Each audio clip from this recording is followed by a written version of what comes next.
네, 강의 시작하겠습니다. 안녕하세요. 저는 전라남도 공공보건의료지원단 문정원 팀장입니다. 이제 바쁘신 중에도 이렇게 시간 내서 교육에 참여해 주셔서 정말 감사드리고요.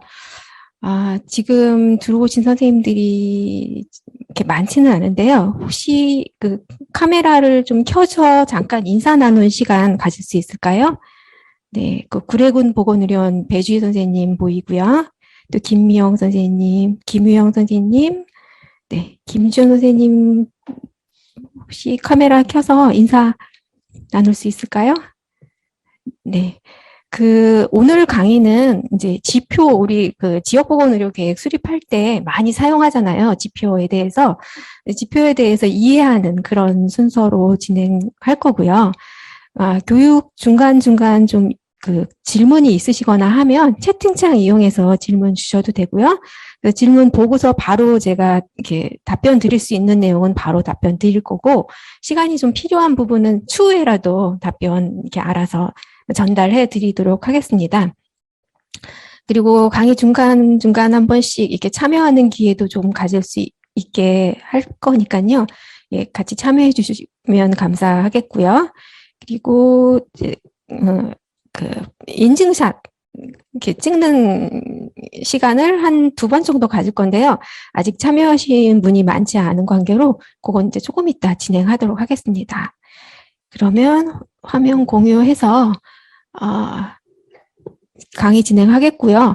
그리고 오늘 교육에 대해서 수료증이나 교육 이수증 이런 것이 필요하신 분은 이제 미리 말씀해 주시면 저희가 이렇게 보내드리도록 하겠고요. 지난주에 저희가 그 교육 자료는 우편으로 혹시 보내드렸는데 교육 자료 받으신 분들 혹시 계실까요? 이렇게 받으셨으면 동그라미 표시. 네. 전달 못 받으신 분도 있으실 것 같은데 그런 분들은 이게 이제 공유되는 화면 보시면서 강의 들으시면 될 것 같습니다. 그리고 오늘 강의하고 그다음에 교육 자료는 저희 전라남도 공공보건의료지원단 홈페이지에 탑재할 예정이니까 추후에 사용하시면 될 것 같습니다. 네, 강의 시작하겠습니다. 자, 오늘은 공공보건의료 지표에 대해서 이제 활용을 중점적으로 생각해서 강의를 진행할 예정입니다. 자, 오늘 목차는 지표에 대한 이해 먼저 들어갈 거고요. 그 다음에 지표를 활용하는 실제 어떻게 활용되고 있는지, 그리고 전라남도 공공보건의료지원단 홈페이지에 탑재되어 있는 지표를 활용하는 구체적인 방법에 대해서 말씀드릴 거고요. 그 다음에 올해 저희 전라남도 공공보건의료지원단에서 그 공공보건의료 계획과 지역보건의료 계획 관련된 연구 용역을 진행해서 결과물을 얻었거든요. 그래서 그 결과물 활용하는 방법 이런 것들에 대해서 강의를 진행하겠습니다. 이제 우리가 그 지역보건의료 계획 수립할 때 이제 현황 부분을 굉장히 그 앞에다 두고서 현황을 얘기할 때 지표를 많이 활용을 해서 이야기를 하잖아요. 지표가 무엇인가 우선 알아보자 하면 지표라는 게 이제 국립국어원에 있는 그 용어 정의를 보면 어떤 방향이나 목적, 기준 따위를 나타내는 표지를 지표로 한다라고 되어 있어요. 그리고 어떤 수준이나 동향을 파악하거나 미래를 예측하기 위한 도구로 사용되기도 한다라고 되어 있어요. 그러니까 현재의 어떤 현황이나 사항 이런 것들을 알 수 있게 해주는 것이 지표이고, 또 앞으로 어느 방향으로 가는 게 좋을지 그 사업 결정할 때 그것에 대한 근거 자료를 제시해 주는 것이 또 지표이고요. 그리고 사업을 끝났을 때 그 사업이 얼마나 잘 이루어졌는지 평가할 때, 그리고 사업이 진행 중에 얼마나 잘 되고 있는지 모니터링 할 때 사용되는 것이 다 지표입니다. 그 치매 환자들이 되게 그 불안해 할 때, 그 어떤 때이냐면 여기가 어딘지 내가 누군지 이 사람이 누군지 모르는 그 상황이 되면 되게 불안해 한다고 합니다. 그러니까 어떤 위치나 방향 같은 것들을 파악하기 어려울 때 모두들 다 불안해하는 건 마찬가지인데요. 그 아주 오랜 옛날에 내비게이션도 없고 나침판 이런 게 발달되지 않았을 때 사람들은 그 북극성을 보고 기준점을 찾아서 항해를 하거나 여행을 하거나 했다고 합니다. 그때 이제 북극성은 위치가 변하지 않는 곳이라 생각하고 기준점으로 삼아서 그것을 따라서 방향이나 목적을 잡아서 이동을 했을 텐데요. 근데 사실은 그 북극성도 26,000년 주기로 변화를 한다고 합니다. 근데 이제 아주 오랜 시간 거쳐서 조금씩 이동하기 때문에 이제 고정되어 있는 것처럼 보이죠. 이제 이 지표도 북극성에 같은 역할을 하고 있다라고 생각하시면 될 것 같습니다. 그 지표로 가장 많이 사용되고 있는 것이 그 통계 지표이죠. 통계의 지표는 어떤 목적에 따라서 계량적으로 파악된 수량적인 정보로 지표로 가장 많이 사용되고 있는 것 중에 하나이고요. 주로 인구나 경제, 사회 집단의 특성에 대한 내용을 통계 지표로 많이 다루고 있죠. 그래서 2017년 기준 통계청장의 승인을 받은 국가통계의 경우 1,052개나 되어 있습니다. 그러니까 굉장히 많은 지표가 이제 승인받아서 공표가 되고 우리가 이제 사용할 수 있게 통계청 들어가면 사용할 수 있게 되어 있는데요. 이렇게 많은 지표 중에서 어떤 것을 우리 사업에서 갖다 쓸 것이고 어떤 것을 우리 현황을 보여주는 지표로 활용할 수 있는지 그것에 대한 고민이 필요한 시점입니다. 통계는 그 보건의료 정책뿐만 아니라 국가의 정책 수립에 있어서 기초가 되는 자료로서 그 정확한 통계는 국가 경영의 필수적인 인프라라고 되어 있어요.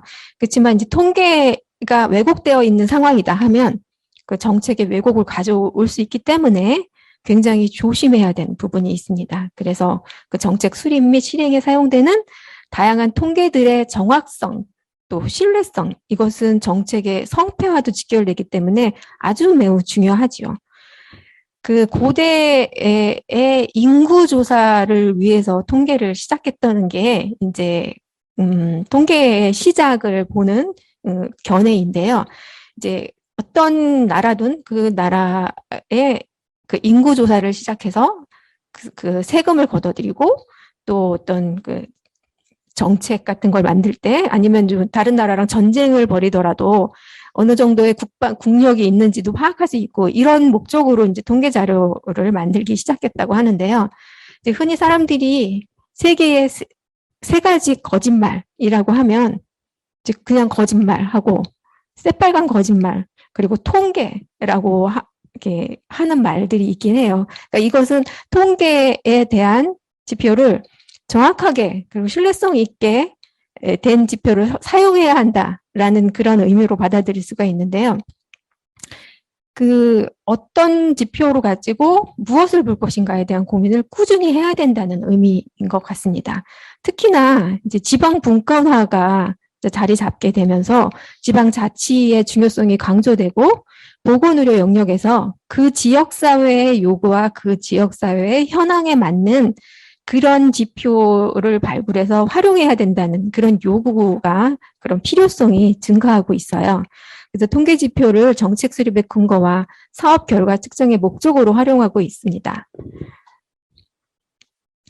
보건의료 실태 통계 같은 예를 들어보면 보건의료 수요와 공급에 대한 기본적인 사항을 포괄적이고 입체적으로 산출함으로써 국가 및 지방 정부의 보건의료 발전 계획 수립의 목표와 방향, 우선순위 설정, 그다음에 수단 마련에 근거를 제공하기 위한 기초 자료로 활용되고 있고요.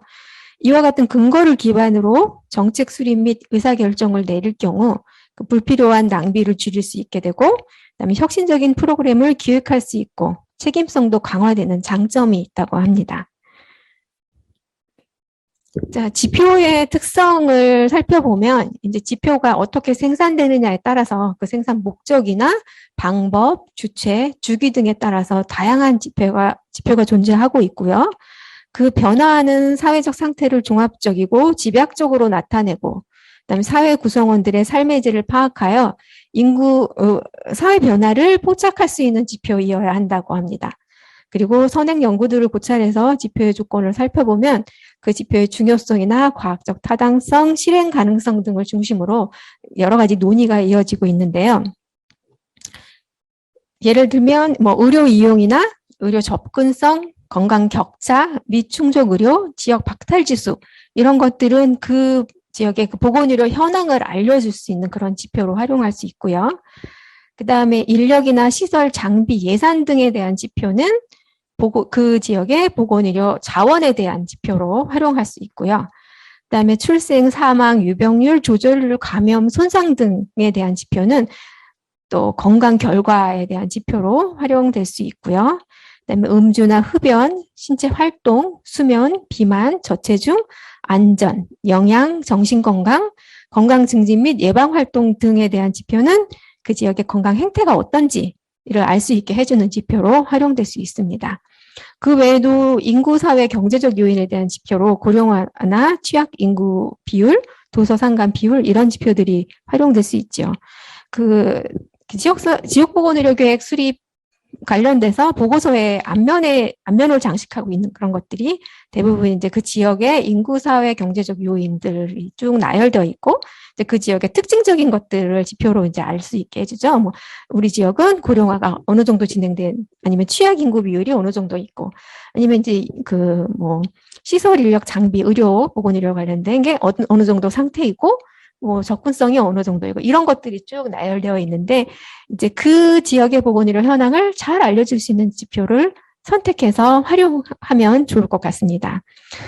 아주 오랜 옛날에는 제가 이제 초등학교 다닐 그때쯤에는 가정환경조사를 이제 그 선생님들이 이제 하셨어요. 학교에서. 그러면 이 학생이 뭐 집안이 얼마큼 잘 사는가를 알기 위한 걸로 지표로 TV 있는 사람 손, 뭐 라디오 있는 사람 손, 막 이렇게 해서 이제 그런 걸로 얘는 좀 사는구나, 얘네는 좀 어렵네, 뭐 이렇게 파악을 하셨었어요. 예, 그 옛날에는. 근데 이제 지표에 있어서 중요한 거는 그것을 파악하기에 합당한가, 정말 믿을 만한가, 이런 부분이 굉장히 중요한 거죠. 뭐 어떤 사람이 이제 뭐 인기 있는 연예인 순위를 발표를 쫙쫙쫙 했다고 쳤을 때 그건 그 사람의 생각이고 진짜로 인기 있는 순위하고는 어떻게 맞춰질 수 있는가, 이건 다른 부분이잖아요. 그래서 지표에 대한 이해를 볼 때 여러 가지 요건들이 있어요. 이제 지표는 이러해야 되고 이러해야 한다. 이제 그런 부분에 대해서 이제 고민이 있었죠. 그래서 이제 그런 고민을 어떻게 풀어가야 될지 고민하다가 이제 예시를 하나 들어볼게요. 이거는 이제 인구 정책과 데이터에 대한 그런 예시인데요. 이제 제가 이 부분은 그냥 좀 관심이 있어서 예시로 들게 된 거고요. 여기에 대한 뭐 어떤 특별한 주장을 하기 위해서는 아니라는 거를 말씀드리겠습니다. 자, 출산 정책이 굉장히 많이 변했어요. 한 50년 동안 좀 변해왔는데, 그 이전에 이제 50년대, 60년대, 뭐 70년대, 80년대까지 산하 제한 정책을 펴왔죠. 이렇게 산하 제한 정책을 폈던 근거도 어떤 지표를 보고서 했을 거예요. 자, 보면 표만 봐도 되게 재미있는 게 60년대는 덮어놓고 놨다 보면 거짓골을 못 면한다. 뭐 하나씩만 나와도 3천리는 천만 원, 굉장히 급박하죠. 이제 애 좀 고만나라는 그런 시그널이 굉장히 많이 느껴지고요. 70년대만 해도 이제 아들 낳기 위해서 계속 낳다 보니까 이제 애를 많이 낳으니까 아들, 딸 구별 말고 둘만 낳아 잘 기르자라는 표어가 있었어요. 기억하시는 분이 얼마나 있을지는 모르겠네요. 그리고는 나라사랑 피임으로의 해 76년 이렇게 지정을 했습니다. 굉장히 급박해 보입니다. 그리고 뭐 그 시절에는 그 정관 수술을 하는 그 남자들한테는 예비군 훈련을 면제해주는 혜택을 주기도 했습니다. 그리고 80년대 들었을 때는 정말 그 남아선호 사상에 대한 급박함이 보여지는 잘 키운 딸 하나 열 아들 안 부럽다라는 표어가 나왔습니다. 그리고 셋부터는 부끄럽습니다. 더 이상 부끄러운 짓을 하지 말자라는 급박함도 보이죠. 그런데 이제 보세요. 그 90년대부터는 선생님 착한 일 하면 여자 짝꿍 시켜주나요? 이제 여자 아이들이 굉장히 많이 줄었고, 그런 것들이 보여지고, 2009년 합계 출산율이 1.14명일 때, 자녀에게 가장 좋은 선물은 동생입니다. 라는 표어가 등장하기 시작했습니다. 자, 이제 80년대에서 90년대부터 조금 달라지는 게 많이 보여지죠. 자, 이렇게 정책이 변화하는데 근거로 작용했던 지표들이 있을 거예요. 자, 그것을 살펴보자면, 총 인구수라는 지표를 일단 볼 수 있겠습니다. 우리나라 대한민국 총 인구의 변화를 보면 이제 1960년부터 2020년까지 자료를 보면 자, 그래프가 쭉쭉쭉쭉쭉 올라가죠. 인구가 늘었어요. 그죠? 그러면 이 지표 하나로만 봤을 때는 인구가 증가하니까 인구를 늘릴 필요가 없겠네. 그런 생각이 들 수도 있겠죠? 네, 이 지표로만 보면. 자, 그런데 이 장래 추계 인구로 확인한 인구는 무슨 문제가 있냐면 인구 추계는 장래 인구 변동에 대한 가정을 토대로 작성하였고 그다음에 장래의 실제 인구와는 다를 수 있다는 점입니다. 그래서 시간이 경과할수록 추계 결과의 불확실성이 증가할 수 있다라는 점이고요. 그리고 장래 인구 추계는 7월 1일 시점의 인구이고 그다음에 대한민국에 3개월 이상 거주하는 내국인과 외국인을 포함해서 작성한 인구입니다. 그래서 거주 여부에 관계없이 등록된 내국인과 재외국민을 포함하는 주민등록 인구와는 차이가 있는 그런 지표라는 거죠. 그렇다면 이제 인구 성장률이라는 지표, 이거 한번 확인해 볼 필요가 있을 것 같아요. 자, 한국의 인구를 보면 1955년부터 60년 사이, 전쟁 후, 그죠? 그 사이에 베이비붐 현상이 일어났어요. 자, 일본에서도 베이비붐 현상이 있었어요. 그래서 이제 거기는 그 단카이 세대라고 해서 그 단카이가 덩어리라는 뜻이거든요. 큰 덩어리가 있는 세대가 있었어요. 우리나라도 이제 베이비붐 세대가 있는데요. 이때는 3% 정도의 높은 인구 성장률을 기록하였고, 그다음에 1960년까지 급격히 증가하게 되었어요. 1차 베이비붐 세대를 1963년까지로 보고 2차 베이비붐 세대를 68년에서 74년까지로 보는데 이때 덩어리들이 이제 베이비붐머들이 있는 거죠. 한국 전쟁 이후로 남한으로 인구가 유입되기도 했어요, 많이. 그리고 1, 2차 베이비붐 세대를 지나면서 굉장히 많이 인구가 증가했고 인구 성장률도 보면 3%나 가깝게 높은 성장률을 기록하였어요. 그렇다면 이것은 출산 억제 정책 시행의 근거 자료가 될 수 있었겠죠. 그래서 보면 총 인구가 쭉쭉쭉쭉 이렇게 2020년까지 보면 올라가는 게 보여지죠. 추계 인구로 보면. 근데 이제 20년에서 30년 사이, 30년 지나면서는 떨어지는 추계를 알 수가 있고요. 그다음에 인구 성장률, 요 노란색 그래프로 보면 인구 성장률이라는 건 그 자연 증가율, 그러니까 출생하고 사망하고 해서 생기는 그 성장하고 이동하는 거, 뭐 다른 나라에서 오거나 이제 이 지역에서 저 지역으로 가거나 이런 이제 이동으로 된 사회 증가율을 합친 건데 이거는 전년 대비 얼마나 늘었냐 줄었냐를 볼 수 있는 그런 지표거든요. 그랬을 때 2029년부터는 이 인구 성장률이 마이너스로 돌아가는 게 보여집니다.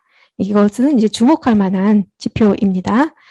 그리고 인구 성장률은 그 인구주택 총조사 결과를 기초로 해서 출생, 사망, 국제이동 등 인구 변동 요인을 반영해서 매년 7월 1일 현재로 조성법을 이용해서 만든 추계 인구로 산출을 하는 거고요. 전년 대비 인구 증가를 했냐 안 했냐 이제 이것을 주로 보는 인구 증가 성장률입니다. 그래서 인구 변화의 대표적인 지표로 활용되고 있고 총 인구와 함께 국가의 장기, 단기 발전 계획 수립이나 각종 경제 및 사회 정책 수립에 가장 기본적이고 근원적인 자료로 활용되고 있습니다. 그래서 인구 성장률은 출생과 사망의 격차에 의한 자연 증가와 인구 이동에 의한 사회적 증가를 반영하고 있는 지표라고 할 수 있습니다. 자, 이제 인구 아까 총인구 봤고 인구 성장률 봤죠? 그러면 이제 인구가 어떻게 구성되어 있는 내용 이것도 좀 중요하죠. 이것도 봐야 될 필요성이 있습니다. 자, 연령 계층별 인구 구성비를 보면 1970년대만 해도 보면 자, 주황색 0에서 14가 이 정도였고 15에서 64 우리가 이제 경제활동하는 그 인구죠. 이 정도였고 65세 이상 노인층이 연두색 이거거든요. 되게 적었어요. 그래서 이제 그때만 해도 60뭐 환갑잔치 하는 거 되게 큰일이었죠. 60세까지 사는 게 환갑 때까지 사는 게 되게 이제 대단한 달성한 것이니까 축하받을 만한 일이었죠. 그래서 잔치도 하고 막 이랬어요. 그 65세를 노년으로 규정하기 시작했던 게 이제 그 1900년도 초반일 거예요. 그때만 해도 이제 그 분리 이론이 이제 팽배했던 그런 시기인데 65세 이상의 사람들, 65세가 되는 사람들이 적었기 때문에 그 정도의 사람들한테 이제 너희들은 일상에서 분리돼서 노후를 즐겨라. 연금을 그때부터 주기 시작한 거죠. 그때 나의 기준으로. 지금하고는 많이 맞지 않는 부분이 있죠. 지금은 이제 평균 수명도 많이 올라갔고 그런 상황이니까. 자, 이런 인구 구성비가 어떻게 변하냐면 자, 연두색이 점점 늘어나는 것이 보이고요. 그다음에 이 0에서 14세 주황색이 점점 줄어드는 게 보입니다. 이것은 노인 인구가 굉장히 증가하고 있고 그다음에 그 유소년 인구 비중이 되게 감소하고 있는 그런 모습이 보여지고 있어요. 자, 이런 것들이 근거로 제시가 된다면 교육이나 노동, 부양 문제 등에 대한 현황이 달라지는 게 보여지죠. 그러면서 이것과 관련된 대책을 어떻게 세워야 하는지에 대한 고민이 필요하고 이 지표가 근거로 활용될 수 있다고 보여집니다. 자, 연령계층별 인구 구성비 아까도 말씀드렸지만 2017년과 2067년의 연령별 인구 구성비를 보면 15세에서 64세 생산 연령이죠. 이 연령 비중이 감소하고 있다는 걸 주목할 수 있고 또 다 아시겠지만 65세 이상 고령 인구 비중이 증가하고 있다는 걸 그리고 0세에서 14세 유소년 인구 비중이 감소하고 있다는 게 특이하게 다 보여집니다. 이러한 지표들이 어떻게 활용돼야 하는지 그러면 인구 수만 갖고 총 인구 수만 갖고 인구 정책을 하면 안 되겠구나 하는 근거가 또 보여지지요. 인구 변화와 합계 출산율도 함께 더 본다면 인구수가 이제 1925년부터 보면 쭉쭉쭉쭉쭉쭉 파란색 줄입니다. 올라가고 있죠. 인구가 증가했어요. 인구 수는 증가했어요. 그렇지만 합계 출산율을 보면 1970년대 보면 한 4-5명 한 집에 그러니까 한 여인이 평생 동안 낳는 아이의 수를 보면 4-5명이던 것이 지금은 1명도 안 되는 그런 상황이죠. 이 굉장히 중요한 지표죠. 이게 이제 인구정책 펼 때 굉장히 유의미한 그런 지표입니다. 그래서 인구 성장률의 변화를 보면 쭉쭉쭉 이런 모습을 보여지고요. 이 인구정책 하나만 보더라도 다차원적인 분석이 필요하다라는 것이 한국의 인구 성장률은 1970년대 2.13%, 80년대 1.56%, 90년대 0.99%로 서서히 떨어지고 있다는 게 주목이 되고 있고 같은 시기 합계 출산율 또한 4.53에서 2.82, 1.57 지금은 1점대도 안 되는 그런 상황으로 점점 낮아지고 있는 게 주목이 됩니다. 그래서 여성들이 평생 동안 낳는 아기의 수가 20년 사이에 3명 정도 줄어든 셈이 되고 있는데요. 그 평균 수명은 늘어나고 있고 조사망률 감소하고 있고 그렇다면 점점 우리의 인구 구조가 고령 인구로 채워지고 있다는 그런 뜻이잖아요. 그래서 2000년대에 들어서 저출산 현상이 또 더욱 두드러지고 합계 출산율 2020년 0.84로 굉장히 낮게 나타났고 그 결과로 인해서 인구 성장률이 1996년 이후 꾸준히 1%대를 밑돌고 있으면서 최근에는 0.1% 내외로 머물고 있다는 것이 보여집니다. 지표를 볼 때 다차원적인 분석이 필요하다는 거죠.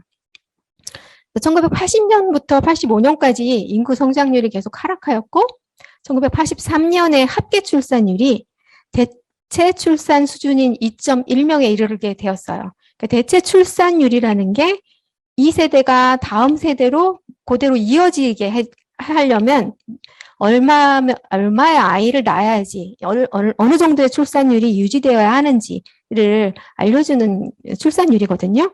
그럼 2.1명에 도달했으면 여기서부터는 심각하게 이제 받아들여야 하는 상황이었던 거예요. 하지만 1996년까지 출산 억제 정책이 지속되어 왔었습니다. 그래서 인구 규모의 적정 수준 유지를 위한 인구 정책이 약간의 오류를 범하게 되었다는 것이죠. 그래서 2020년엔 합계 출산율 0.83명으로 출생 통계 작성을 한 1970년 이래 최저치를 기록했고 또 OECD 회원국 가운데서도 우리가 압도적인 꼴찌 수준을 이루게 되었습니다. 자, 여기에 대해서는 또 다학제적인 논의가 또 필요할 거라고 보여집니다. 이제 이것을 끌어올리기 위해서는. 자, 앞에서 말씀드렸던 뭐 여러 가지 지표에 대한 그 지표 설명은 조사망률 뭐 이런 것들은 좀 읽어보시면 될 것 같고요. 자, 그러면 이제 고민이 또 생기죠. 그래서 지표가 2017년 통계청 자료만 해도 1000개가 넘고 있고, 또 인구 정책 하나만 보더라도 한 가지 지표 정책을 피기는 어렵고, 그러면 이제 어떤 지표로 무엇을 어떻게 볼 것인가에 대한 고민이 생기기 시작할 거예요. 자, 어디나 이제 그런 고민이 있을 텐데요. 우리 이제 전라남도 중심으로 본다면, 저희 이제 그 전라남도 공공보건의료 지원단이 2019년에 이제 발족을 했고요. 어느 지원단이든 지원단이 이제 만들어지면 지표 생성 연구를 이제 먼저 진행을 합니다. 왜냐하면 이제 지표가 굉장히 중요한 부분이거든요. 그래서 우리 전남의 전체적인 상황을 잘 볼 수 있는 지표를 그 면밀한 검토로 잘 만들어서 꾸준히 모니터링하고 활용할 수 있게 해야 한다는 목적 때문에 이제 이 연구를 진행하게 됐고요. 이제 이 연구는 2020년 진행된 연구인데 지표를 어떻게 우리가 선택해서 핵심 지표를 만들었는지에 관해서 설명을 한번 드림으로써 지표 선택의 중요성, 그다음에 지표 선택의 방법에 대해서 한 번 더 논의를 해보는 기회가 될 수 있었으면 합니다. 우선 이 연구의 필요성을 보면 이제 전라남도는 전체 인구가 지금 감소하고 있고 노인 인구 증가하는 거 다 아시죠? 그다음에 전라남도는 도시와 농촌, 도서 지역이 혼재한 지역적 특성을 갖고 있습니다. 특히나 많은 섬, 갯벌, 해안선을 보유하고 있는 환경적 특성을 갖고 있고요. 사망률 굉장히 높아요. 그리고 필요 의료 서비스의 미치료율도 높고 낮은 기대 수명과 소득 수준 간 높은 건강 수명 격차. 건강 수명 격차도 우리 전남이 굉장히 그 서울 수준보다는 많이 떨어져 있어요. 그렇기 때문에 이러한 그 우리 지역의 특성을 고려한 핵심 지표를 도출하고 그것을 지속적으로 모니터링하는 체계 구축이 필요하다라고 생각이 되었습니다. 그리고 또 현재 그 전남의 상황과 또 미래 동향에 대한 정보를 제공해주는 지표를 핵심 지표로 선정해서 지역 정책 수립에 활용하고 지속적인 모니터링을 통해 수행된 사업의 결과를 평가하는 데 활용하는 것이 좋겠다라는 이 필요성 때문에 지표 생성 연구를 진행하게 되었습니다. 연구 체계는 이런 체계의 순서대로 진행이 되었는데요. 우선 이제 여러 가지 문헌을 검토를 했어요. 그리고 다른 지원단들은 어떻게 이런 연구를 진행했는지 확인을 했고, 그래서 이 과정에서 400여 개의 지표를 수집을 했습니다. 많이 사용되고 있는 이제 그런 지표들이죠.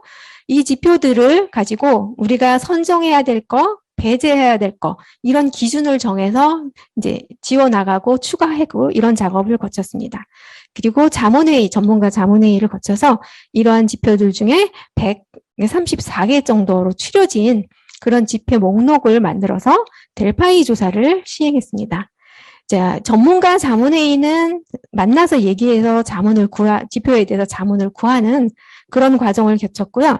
이제 이런 경우는 여러 사람의 전문가의 의견을 들을 수 있는 그런 장점이 직접 들을 수 있고 직접 묻고 답하고 이게 이제 가능한 그런 장점이 있는데 이제 이런 경우에는 이제 그 목소리가 큰 분의 의견이 주로 반영되고 목소리가 좀 작은 분의 의견은 조금 반영이 덜 되는 그런 단점이 있어서 델파이 조사로 이제 1, 2차 조사를 진행하였습니다. 그래서 최종 지표를 확정을 했는데요. 우리 전라남도 공공보건의료 지원단에서 지표를 선정하기 위해서 고려했던 사항은 이제 그 여러 선생님들도 지역보건의료 계획 수립할 때 이제 지표를 활용하실 텐데 그때 그 지표의 특성이 어떤 게 있는지 고려할 때 이런 부분을 한번 참고하시면 어떨까 해서 여기 넣어봤는데요. 우선 지표 자료 취득할 때 접근성이 어떤지, 그러니까 우리가 통계청 들어가면 굉장히 많은 자료들이 있고 국민건강보험 자료 공유 서비스 들어가도 있잖아요. 지역사회 건강조사나 뭐 이런 사회조사 자료도 들어가면 찾을 수 있고, 이런 기존 자료가 굉장히 잘 되어 있는지, 그게 접근하기 쉬운지, 그리고 우리가 가공 안 하고 그 자료를 바로 사용할 수 있는지, 이제 이런 것들이 고려 대상이 될 수 있겠죠.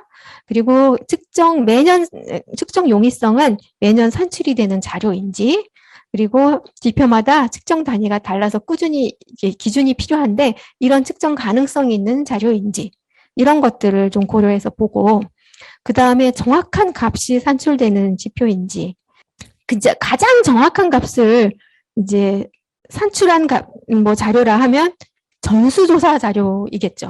전체를 다 보고서 다 조사해서 만든 자료. 하지만 이제 그런 자료를 얻기는 현실적으로 불가능하잖아요. 그러니까 최대한 정확한 값이 산출된 지표인지, 그것은 이제 거의 공신력 있는 뭐 통계청이나 뭐 이런 기관의 자료를 활용하는 것이 좋을 것 같습니다. 그리고 이제 신뢰성 있고 객관성 있는 그런 자료인지, 그런 지표인지, 그것을 확인해서 고려해서 선정하면 좋을 것 같고요. 그 다음에 그 지표가 정말 우리 그 공공보건의료 현황과 미래 동향 파악하기 위해서 중요한 지표인가에 대한 고민이 필요합니다. 그리고 어떤 사망이나 장애 등 관련된 그 심각한 문제를 다루고 있는, 그런 심각도가 높은 문제를 다루고 있는 지표인지 고려해 봐야 되고요. 그다음에 많은 사람이 지금 그 문제에 대해서 그 문제를 갖고 있는, 그런 많은 사람들에게 포함되어 있는 다중성 있는 지표인지도 중요하고, 동시에 또 공공보건의료 하면 그 취약계층에 대한 접근도 되게 중요한 부분이잖아요. 그러니까 취약성도 우리가 꼭 살펴봐야 되는, 고려해야 되는 상황이라고 볼 수 있습니다. 그리고 그 지표를 만드는데 그 의료비 등 사회적 비용이 많이 그 의료비나 사회적 비용이 많이 발생하는 그런 지표인가 또 고려해야 될 상황이고요. 그 노인들의 의료비 지출이 지금 굉장히 심각하잖아요. 이제 이런 것들도 중요한, 지금 현재 사회에서는 중요한 지표일 수 있겠죠. 그 다음에 그 공공보건의료 분야의 정책적 개입이 지표의 변화를 가지고 올 수 있는가, 이 부분도 굉장히 현실적으로 중요한 거예요. 우리가 그 사업을 해서 바꿔놓은 것을 우리가 접근해서 바꿀 수 있는 그런 상황인가. 그러니까 만약에 뭐 흡연율이 높다 그러면 금연 사업에서 흡연율을 낮출 수가 있잖아요. 그러니까 우리가 그 사업을 할 수 있는지, 현실적인 부분에 대한 이야기이고요. 그 다음에 중재 가능성도 비슷한 이야기예요. 그래서 공공보건의료 분야에서 현실적인 중재가 가능하고 정책 수립 및 의사결정, 업무 수행에 아주 유용한 지표인가에 대한 고려사항이 있습니다. 그래서 문헌 검토해가지고 지표의 시적절성과 선행성 등을 파악해서 이제 자료를 수집했고요.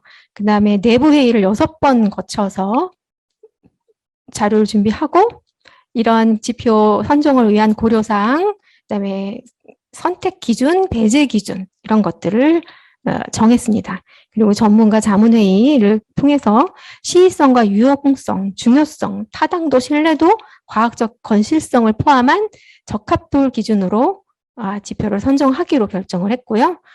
아주 중요한 지표이지만 지금 현재로서는 자료 취득이 어려운 경우는 일단 유보를 하게 됐는데, 이건 이제 지역 박탈 지수를 예를 들 수 있는데요. 지역 박탈 지수 같은 경우는 이제 중요한 지표이긴 하지만 이거를 이제 만들기 위해서는 여러 가지 좀 그러니까 복잡한 과정이 있어서 이거는 추후에 하기로 했고요. 자료 취득의 자원 소모가 너무 큰 경우는 뭐 생성 주기를 5년으로 하거나 자체 연구를 진행하는 것에 대해 추후 논의하기로 하였습니다. 지금까지 이거는 저희 그 지표 생성 연구 과정 말씀드리고 있는 것입니다. 그래서 우선순위를 어떻게 정했냐면, 우리 전라남도 22개 시군 단위까지 정확한 값이 측정된 지표를 우선 우리가 선정을 하자. 그리고 설문조사로 생성된 지표의 경우 그 설문 시점에서 1개월 안에 답을 해주세요라고 설문된 그런 질문으로 구성된 지표는 우선 선정하고, 그러니까 기억의 한계 때문에 정확한 답이 어려운 그런 지표는 약간 유보하기로 했고요. 그다음에 매년 반복 생산이 가능하고 가공하지 않고 우리가 바로 사용할 수 있는 지표를 우선 선정하기로 하였습니다. 매년 이제 국가통계 지표는 반복 생산이 되고 있잖아요. 이런 것이 왜 중요하냐면 추이를 파악하기 위해서 굉장히 중요하거든요. 그래서 이런 지표 그리고 국립중앙의료원에서 정기적으로 산출되고 있는 지표를 우선 선정하기로 하였습니다. 그리고 우리 전라남도 현황에서 굉장히 유의미한 결과를 보인 지표를 우선 선정하기로 하였습니다. 그 전문가 자문회의, 델파이 조사 이렇게 해서 46개 지표를 선정을 하였습니다. 자, 이거는 최종 지표 선정을 위해서 순위를 매겼어요. 이제 134개 중에서 등수를 1등부터 40등, 41등부터 80등, 그다음에 81등 이하 이렇게 중요도 순으로 쭉 순위를 매기고 그다음에 적합한지 그 지표가 적합한지도 순위를 쫙 매겨서 이렇게 중요도랑 적합도가 만나는 이 부분, 그다음에 중요도와 적합한 만나는 이 부분, 그리고 중요도와 적합도가 만나는 이 부분, 이 세 개의 면에 해당되는 지표 46개가 선정되었습니다. 자, 이거는 이제 그 46개 중에서 직접 우리가 가공 없이 활용할 수 있는 지표 20개를 홈페이지에다가 시각화해서 탑재했어요. 이거는 여러분들이 활용하기 좋게 이제 탑재를 했거든요. 어떤 내용이냐면, 일반 회계 중 보건의료 예산 비중, 그다음에 고혈압 의료 이용률, 당뇨병 의료 이용률, 그다음에 연령 표준화 사망률 등을 포함한 여러 가지 연령 표준화 사망률, 그 다음에 현재 흡연율, 걷기 실천율, 국가건강검진, 암검진율, 국가검진 1차 검진 수법률, 그 다음에 고령인구 비율, 독거노인 가구 비율입니다. 자, 이거는 저희가 탑다운 방식으로 선정된 지표라고 할 수 있죠. 전문가들에 의해서 전라남도의 현황과 공공보건의료 관련돼서 중요하다라고 생각되는 지표로 이제 짜여진 이런 지표들이에요. 이것들을 시각화해서 탑재를 했지만, 자, 실제로 지역보건의료 계획을 수립할 때 이 지표를 사용하는지 파악을 해보면 맞지 않는 부분이 있습니다. 자, 이거는 이제 거의 그 지역보건의료 계획에서 선생님들이 계획서 짤 때 지표 활용하고 있는 그런 지표들은 거의 그 탑다운이 아니라 버텀업 방식의 지표라고 할 수 있죠. 그 진짜 현장에서 사용하고 있는 그런 지표. 그러면 전문가들이 만들어진 이 10개 지표랑 실제 현장에서 많이 사용되고 있는 지표가 차이가 나는 부분이 있단 말이죠. 자, 이 부분은 저희 지원단이 왜 그런지 파악해서 좀 연구를 해야 될 그런 고려가 필요한 부분이라고 할 수 있습니다. 자, 이런 20개 지표 말고도 2차로 또 홈페이지에 탑재한 지표들입니다. 이것은. 자, 이런 지표들을 어떻게 활용해야 될지에 대해서 이제 이어서 강의를 드릴 텐데요. 우리가 어떤 방향으로 지표를 만들었냐. 문헌 고찰을 하고 전문가들과 자문회의도 하고 델파이 조사를 해서 핵심 지표를 만들었습니다.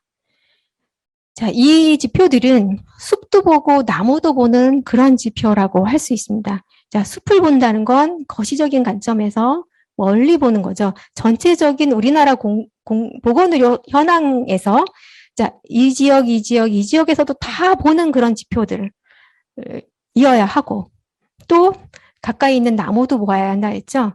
우리 전남의 상황에서 필요한 지표 이어야 한다고 이제 선정 기준을 정했잖아요. 그래서 이런 것들을 충족된 그런 지표라고 볼 수 있으면 됩니다. 자, 그 어느 지역이든 아기가 울면 아기를 달래야 되죠. 그런데 이제 자기 지역에 있는 아기, 내가 잘 돌보던 아기라면 이 아기가 왜 우는지를 다른 지역 사람보다 더 잘할 거예요. 그러면 기저귀를 갈아준다든지 인공젖꼭지를 먹여준다든지 아니면 뭐 우유를 준다든지 이러한 대처 방식이 우는 아이의 대처 방식이 다를 거란 말이죠. 왜 다르냐? 그 아기를 알기 때문에 더 잘 대처할 수 있어요. 그러니까 우리 지역의 현황을 잘 파악하고 그래서 적절한 대처를 할 수 있게 하려면 나무를 잘 보는 그런 지표도 필요하다는 말씀을 드리는 것입니다. 자, 그래서 예를 들어서 사업이나 그 논문의 공공보건의료 지표가 어떻게 활용되고 있는지 실질적인 예를 들어서 설명을 드릴게요. 자, 보통은 어떤 현황이나 어떤 질을 파악하고 비교할 때, 그럴 때 많이 지표를 활용을 하고 있고요. 어떤 정책이나 사업계획 수립할 때 왜 그 현황을 얘기해야지. 그래서 이 사업이 필요합니다라고 배경을 얘기할 때 이제 지표를 활용을 하고, 그래서 이 사업을 했는데 처음에 우려했던 그 지표가 이렇게 바뀌었습니다 하고 결과를 평가할 때 그 근거로 제시할 때 지표를 쓰지요. 그리고 미래를 예측하기 위한 신호 파악을 하거나 수요를 예측할 때, 그럴 때도 지표를 사용합니다. 자, 예를 들면 이건 어떤 사업계획서 예시예요. 그러니까 보통 이런 사업계획서 많이 보시죠. 이제 사업명이 딱 나오죠. 취약계층 건강한 먹거리 지원 강화 사업이야. 자, 이거 사업 기간은 이제 뭐 이렇게 됐어요. 자, 필요성에서 왜 이 사업이 필요한지에 대한 사람들이 아하 할 수 있는 그런 근거를 대야 되겠죠. 여기 보면 소득 수준이 낮은 가구의 식품 안전성 확보율이 88.6%로 국민건강증진 종합계획의 목표인 95%에 비해 아주 낮다. 자, 이게 이제 근거로 딱 지표가 제시가 되었죠. 그래서 취약계층에 대한 먹거리 보장 정책이 필요합니다. 라고 이제 제시가 되었어요. 그리고 기본권으로서 그 취약계층의 건강 먹거리 지원은 굉장히 다른 계층도 아니고 취약계층은 이거 되게 필요한 겁니다. 라고 설득력 있게 제시가 됐죠. 그리고 맨 밑에 보면 자료원이 이거는 어느에서 이제 뺀 자료입니다라고 이렇게 제시가 됐어요. 그럼 우리가 어떤 사업 계획을 쓸 때 이제 이 사업명에 이 사업이 필요한 목적 필요성에 이제 지표 활용해서 적절히 이용이 됐죠. 그리고 이제 자료원 출처까지도 이거는 내가 하는 말이 아니고 근거가 있는 얘기입니다. 라는 뜻이죠. 자, 이렇게 제시가 되면 되게 좋죠. 그 다음에 논문 같은 데서도 굉장히 많은 지표를 쓰고 있죠. 특히나 연구 필요성 쓸 때 이러저러한 상황이 어떻고 뭐 어때서 이것은 그 연구를 왜 이 연구가 필요한지에 대한 근거를 제시하고 있잖아요. 여기서도 이제 노인 인구가 굉장히 많이 증가하고 있다. 노인 인구가 증가하면서 노인의 특성 중에 이제 두드러진 게 이제 인지 기능의 저하를 들 수 있죠. 즉 치매 환자들이 굉장히 많아지고 있고, 치매 환자들은 집에서 부양이 어려우니까 이제 요양병원이나 이런 데서 입원해서 치료를 받는 경우가 많은데, 그때 낙상사고 보고가 굉장히 많이 되고 있다. 그리고 보니까 요양병원에서 1년 동안 노인 환자의 18.2%가 낙상을 경험하는 것으로 보고되었다. 이제 한층 넓었다 좁아지죠. 구체적이 되죠. 제시가. 그리고 장기요양시설 입원 노인의 40%가 낙상 경험이 있는 것으로 나타났다. 자, 이제 어떤 얘기를 하려는지 이제 감이 잡히게 되죠. 자, 이렇게 근거를 쪽쪽쪽 조목조목 될 때, 그때 지표, 또 공신력 있는 그런 타당한 지표가 제시가 될 수 있습니다. 자, 이제 이런 예시로 지표가 무엇이고, 또 지표가 어떻게 활용되고 있고, 또 어떤 지표를 어떻게 활용하는 것이 왜 중요한지에 대한 이야기가 이제 다 전해졌는데요. 지금까지 이야기 중에서 이제 선생님들 혹시 카메라 켜실 수 있는 분이면 카메라 켜서 얘기 조금 나누는 시간을 쉬는 시간 가기 전에 조금 두겠습니다. 자, 지금까지 강의 중에서 좀 궁금한 사항이나 질문 있으시면 우선 질문해 주세요. 내년에 4월에 이제 시군 그 지역보건의료계획 수립해서 이제 도에 제출을 하시게 될 거예요.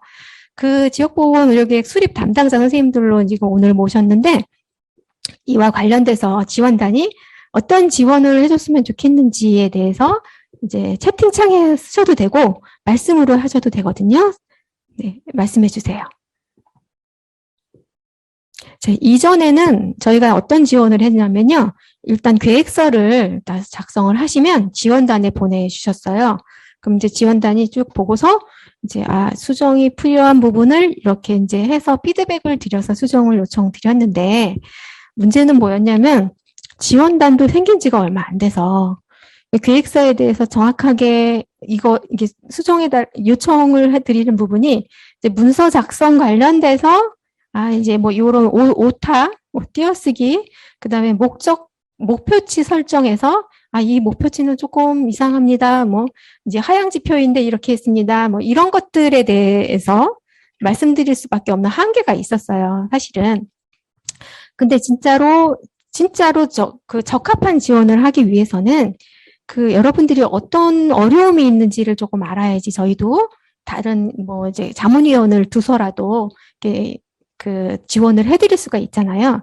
그래서 오늘 교육은 지표에 대한 설명도 중요하지만 이제 이런 계획 수립에 있어서 내년 교육 방향을 어떻게 설정할지도 중요하기 때문에 현장의 목소리를 또 실무하시는 선생님들의 목소리를 듣고자 하는 목적도 있었습니다. 네, 그러면 이제 다음 강의하고 또 이제 Q&A 시간을 갖기로 하고요. 네. 네. 배주희 선생님, 계획서 작성 시 참고할 수 있는 지표 사이트 종류를 정리해 놓은 것이 있을까요? 라는 질문을 해주셨는데요. 이 교재 안에 그게 담겨져 있고요.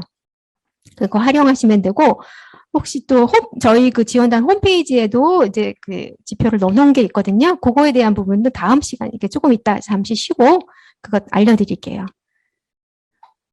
네, 그러면 한 10분 정도 쉬고 3시에 다시 시작하겠습니다. 네, 잠시 쉬는 시간 갖겠습니다. 네, 3시가 돼서 이제 다시 교육을 진행할 텐데요. 이제 쉬는 시간은 굉장히 빨리 가죠. 교육 시간은 되게 지루해서 오래 가고. 있으면 좀 교육을 재미있게 그리고 실제적으로 유용하게 사용될 수 있는 그런 교육으로 진행하려고 노력을 하였습니다만 이제 결과가 어떨지는 잘 모르겠네요. 자, 이제 교육 이어서 진행하겠습니다. 자, 아까 진짜 지루하게 말씀드렸지요. 저희 전라남도 공공보건의료지원단의 지표 생성 연구 과정 설명해 드렸고 어떻게 해서 지표를 만들어서 이제 핵심 지표를 선정을 해서 홈페이지에 탑재를 했는지 말씀을 드렸어요. 이 탑재된 거를 얼마나 어떻게 잘 활용할 수 있는지가 되게 중요한 부분이라 그 활용에 대한 부분에 대한 설명을 좀 드려보겠습니다. 우선 인터넷 검색창에 전라남도 공공보건의료 지원단 를 치거나 아래에 지금 이 주소를 검색을 해서 들어가면 이제 지원단 홈페이지가 나옵니다. 이 홈페이지를 즐겨찾기에 추가를 해주셔서 그러면 엄청 쉽게 들어갈 수 있겠죠? 수시로 들어와서 좀 체크해 주시고 활용해 주시면 되게 감사하겠습니다. 그리고 저희가 이제 핵심 지표를 시각화해서 탑재를 했는데요. 그때 사용했던 프로그램이 태블로라는 프로그램이에요. 이 태블로 프로그램이 되게 시각화하는데 되게 장점이 있는 그런 프로그램이지만 이제 단점이 구현되는데 속도가 조금 느리다는 거. 그래서 이제 이렇게 조금 우리가 들어가서 뭐 좀 하려고 이렇게 딱 클릭을 하면 잠깐 기다려줘야지 그게 구현이 되거든요. 그래서 이제 그런 단점이 있다는 거 말씀드리겠습니다. 근데 이때 이제 인터넷 익스플로러보다 크롬을 사용할 때 조금 더 안정적으로 구현이 되고 있습니다. 이게 이제 지원단 홈페이지 딱 들어가면 초기 화면으로 딱 나와지는 그런 부분이에요. 그래서 뭐 여기 기관 소개, 정책 연구, 지역 통계, 아카데미, 알림마당 뭐 이렇게 구성이 되어 있고 이 초기 화면 중에 이제 주요 사망률에 대한 자료가 이렇게 딱 나와 있어요. 뭐 연령 표준화 사망률, 심장질환 연령 표준화 사망률, 뭐 암 연령 표준화 사망률 이렇게 나와 있고요. 여기 나와 있는 게 2019년 자료입니다. 이제 일단 연령 표준화 사망률 여기서 딱 보면 시각화 구현이 돼 있어서 색깔로 이게 사망률이 어떻구나라는 게 살짝 느껴지시죠? 우선 이렇게 빨강 이 부분은 사망률이 조금 높은 거예요. 그리고 주황도 좀 높죠. 이제 여기 이게 파란색 부분은 그나마 그래도 좀 괜찮은 그런 모습이 보이지요. 이렇게 시각화해서 구현됐을 때의 장점은 빠르게 인지하는데 되게 도와주고 있다. 빠르게 인지할 수 있게 도와주고 있다라는 것도 장점이고 그 지역을 보면 이렇게 C자 형태로 빨갛구나. 이 지역의 사망률이 다른 데보다 상대적으로 높으네. 이런 것들을 금방 파악할 수 있게 보여집니다. 그러면 이 지역은 왜 이렇게 연령 표준화 사망률이 높지? 이런 질문이 생길 거예요. 뭐가 달라서? 무슨 문제 때문에? 무슨 차이로? 이런 경과 결과가 나올까? 이것에 대한 고민이 필요하다는 것도 이제 보여지는 상황입니다. 그리고 두 번째 보면 이제 기관 소개 뭐 이렇게 쭉 나오고 정책 연구에서 이렇게 나오고 지금 저희 지원단 홈페이지가 이제 만들어진 지가 얼마 안 돼서 계속 업데이트하면서 고도화 과정을 가지고 있거든요.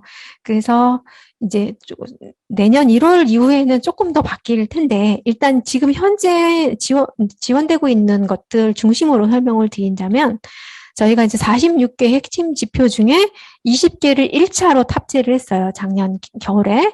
그때 지표들은 보면 여기 지역 통계 부분을 딱 누르면 이제 보건의료 현황, 건강 행태, 건강 결과, 인구 사회 경제적 요인에 대한 지표들을 볼 수 있는 탭이 나오거든요. 여기서 필요한 것들을 이렇게 딱 클릭을 해서 보시면 이렇게 시각화된 자료를 보실 수가 있습니다. 우선은 첫 번째, 예를 들어서 건강 행태 중에 여기서 예시처럼 국가 건강검진 안 검진율을 보자 했을 때 여기 이제 연도 치는 곳이 있어요. 여기를 클릭하면 연도에 따라서 이렇게 시각화된 자료가 나옵니다. 전국적으로 이렇게 색깔로 표현이 됐고, 그다음에 막대 그래프로도 이렇게 구현이 되어 있거든요. 이렇게 보시면 전국 현황이 어떻고 그중에서 전남이 어떻구나. 라는 걸 조금 아실 수가 있을 거고요. 그 밑에 화면으로 딱 내려가면 이제 이렇게 지금 전국 평균의 선까지 이렇게 표현이 돼 있어서 전국 평균 요런데 전남이 여기구나. 이게 뭐죠? 이거는 전국 그 일반 회계 중 보건의료 예산 비율에 대한 그 지표에 대한 현황이 이렇게 보여져요. 그리고 마우스를 이렇게 이런 데 갖다 대면 그 지표 값이 이렇게 지금처럼 보여집니다. 그래서 이렇게 활용하면 되고요. 그리고 우리 전라남도의 22개 시군에 대한 모습이 이렇게 보여집니다. 지금 이거는 흡연율이에요. 현재 흡연율. 그러니까 이거는 막대가 높으면 좋은 게 아니죠. 네. 자, 그래서 전남 평균보다 이 지역이 현재 흡연율이 높네. 그리고 전국 평균보다도 이렇게 다 높네. 이제 이렇게 시각화해서 보여질 수가 있잖아요. 이 프로그램의 좋은 점이 이런 거예요. 그래서 만약에 내가 선생님이 완도나 신안 지역의 선생님이다 그러면 이 지표는 좀 잘 봐서 확인하고 모니터링 해야 될 것 같다. 이거를 근거로 어떤 사업을 구상해야 되겠다. 이렇게 근거가 마련될 수 있겠죠. 그리고 나서 밑으로 조금 그 화면 밑으로 내려가면 이렇게 6개, 전라남도 6개 그 권역 동향을 볼 수 있는 그런 그 지표들이 보여집니다. 그래서 6개 권역에 그 최근 5년간의 그 동향을 파악할 수 있는 그래프가 이렇게 보여지고요. 이 그래프도 살짝 거기다 이렇게 대면 이제 수치가 이렇게 떠서 보여져요. 그래서 이렇게 올랐고 내렸고 이런 그 최근 5년 추이를 좀 파악할 수 있고 그 다음에 다른 권역과도 이렇게 비교해서 볼 수가 있고요. 그 다음에 이것도 이렇게 이런 데 되면 나주권의 곡성 지역이구나. 근데 이게 데이터가 몇이구나. 이렇게 데이터도 파악할 수 있게 구성이 되어 있습니다. 그리고 이제 여기 지표들 저희가 이제 탑재한 지표 중에서 우리 지역에 좀 의미가 있어서 활용해야 될 지표가 있겠다 했을 때는 이 지표를 활용하실 때 그 데이터 프로그램 구현된 거 여기 제일 하단에 보면 이렇게 다운로드 받을 수 있는 곳이 있어요. 요거를 누르면 이렇게 딱 이게 뜨거든요. 이게 뜨면 데이터를 다운로드 받을지, 크로스 탭으로 아니면 이미지로 이렇게 뭘 할 건지 선택하는 바가 있는데 이제 요거를 데이터로 선택을 하게 되면 자, 만약에 데이터를 선택했다. 그러면 이 화면처럼 이렇게 데이터가 뜹니다. 이거를 다운받을 수가 있는데 자, 이 데이터 다운받은 이 엑셀 쉿을 이용하기는 조금 불편하다라는 생각이 드실 거예요. 이 엑셀 쉿으로 이게 장성 같은 경우는 이렇게 값이 나와 있긴 하지만 요 엑셀 시트로 이제 그래프나 표를 그려서 표현하려면 조금 어려운 부분이 있어 보여서 제가 다른 자료를 하나 또 만들었습니다. 저희 그 지원단, 지금은 여기 아카데미에 가 있거든요, 자료실이. 근데 이제 그 당시만 해도 알림마당, 이거 자료 만들 때만 해도 알림마당에 있었는데요. 자, 이 아카데미 밑에 자료실이 있어요. 그 자료실에 기타 자료 안에 탑재 지표 데이터 다운로드라고 해서 제가 파일을 올려놨거든요. 요거를 다운받으면, 자, 요런 데이터 쉿을 다운받아서 활용할 수가 있어요. 이건 제가 만든 엑셀인데요. 자, 요렇게 만약에 예를 들어서 걷기 실천율이다. 그러면 이제 전국의 값이 이렇게 이제 연도별로 나와 있고, 그 중에서 전남의 값이 이렇게 나와 있죠. 그리고 22개의 시군의 값이 이렇게 나와 있어요. 그러면 그 선생님들이 갖고 있는 그 선생님들의 그 시군의 자료를 이렇게 이렇게 캡처하고, 이제, 따고, 그 다음에 그 다음에 전남의 값을 따서 표를 만들어서 그래프로 활용할 수가 있잖아요. 그래서 이렇게 활용하시면 되고요. 2차 자료 탑재한 거는 아직 이거를 못 만들었는데, 제가 이제 이것도 만들어서 내년쯤에 이제 탑재할 계획이고요. 내년에 홈페이지 정비하면서 뭐 Q&A 창을 조금 더 활성화시켜서 그 선생님들이 그 Q&A 창을 이용해서 저희한테 어떤 그 자료 요청이나 질문 이런 것들을 할 수 있게 도와드릴 거고요. 그 다음에 저희 홈페이지에 뭐 이벤트 같은 것도 내년에 초에 할 거예요. 그때 이벤트 참여하셔서 서로 이렇게 그 좋은 정보 공유하고 나눌 수 있는 그런 계기가 됐으면 좋겠습니다. 자, 아까 질문 주셨던 것처럼 지표를 활용할 수 있는 그런 사이트를 좀 안내해 주셨으면 하고 배주희 선생님이 요청을 해주셨는데요. 그래서 이제 요게 그 공신력 있다라고 평가받고 있는 그런 지표 활용처입니다. 통계청 다 아시죠? 이제 이런 것들 이용하시면 되고, 질병관리청에서도 국민건강영양조사 자료 이렇게 이용하시면 되고, 그다음에 지역사회 건강조사 자료 요 사이트 링크 걸어드렸거든요. 요거 이용하시면 되고요. 국민건강보험 자료공유 서비스도 이렇게 들어가시면 되고, 여기는 그 회원가입해서 그 자료 받아서 쓰시면 될 거예요. 그래서 여기에는 이제 검진 수검률이나 건강 위험 요인 지표, 만성질환 관련 지표 자료들이 굉장히 많이 들어있으니까 잘 활용하시면 될 것 같고요. 그 다음에 국립중앙의료원의 자료도 이제 매년 생산되고 있는 거 많아요. 이제 그런 것들 활용하시면 되고, 또 국립중앙의료원 자료 중에 헬스맵 사이트도 굉장히 많이 활용하고 계시더라고요, 벌써. 그것도 이용 많이 하시면 될 것 같고요. 그 다음에 고용조사 분석 시스템에 들어가서 뭐 이용하셔도 되고, 여기 보면 이제 청년이나 고용 관련돼 있는 데이터가 있어요. 이제 이거는 이제 특히나 고령화 패널 클록사 같은 경우는 어떤 대상을 대상으로 꾸준히 또 추가해서 이렇게 자료를 모아놓은 거라서 굉장히 유용한 자료들도 좀 있거든요. 그런 것도 활용하시면 될 것 같습니다. 그 다음에 이제 사업계획서 예시를 좀 들어봤는데, 제가 이제 지운다고 지웠는데 이게 어디 거라는 거를 아실 수 있을지 어쩔지 잘 모르겠습니다. 일단 이제 예시를 보면 사업계획서에서 이제 지표를 활용했던 그런 예시예요. 이거 이제 금연도시 땡땡 만들기 사업이다. 사업명에서 이제 금연 사업을 하려는 거구나 느껴지시죠? 이 사업은 이제 계속하던 사업이고, 필요성에서 딱 보면 성인 남성 흡연율이 2017년 35.1%로 OECD 평균이 23%인데 비해 높은 수준이다. 이제 사업 필요성에 대해서 이게 좀 근거를 딱 댔는데, 많이 높네? 막 이런 게 느껴지죠? 흡연은 중증 만성 질환이나 조기 사망 등 시민 건강에 심각한 위험 요인이 되고, 이로 인한 의료비 생산성 손실, 사회 경제적 손실이 연간 얼마에 이르고 있다. 이것까지 근거를 딱 댔어요. 지금 상황이 이런데 또 흡연이 이런 거다. 그리고 연간 비용이 이렇다. 이게 이제 필요성의 근거를 딱 잘 댔죠. 그리고 특히나 거리 흡연, 간접 흡연 피해에 따른 흡연자, 비흡연자 간 갈등이 심각한 사회 문제로 지금 대두되고 있고, 담배 없는 세대 달성을 위해서 근본적 감소를 위한 청소년 흡연 시작에 차단이 필요하다. 그 가장 좋은 금연 정책 중에 하나는 아예 그냥 담배를 처음부터 입에 안 대게 하는 게 가장 좋은 효과가 있다라는 의견이 있잖아요.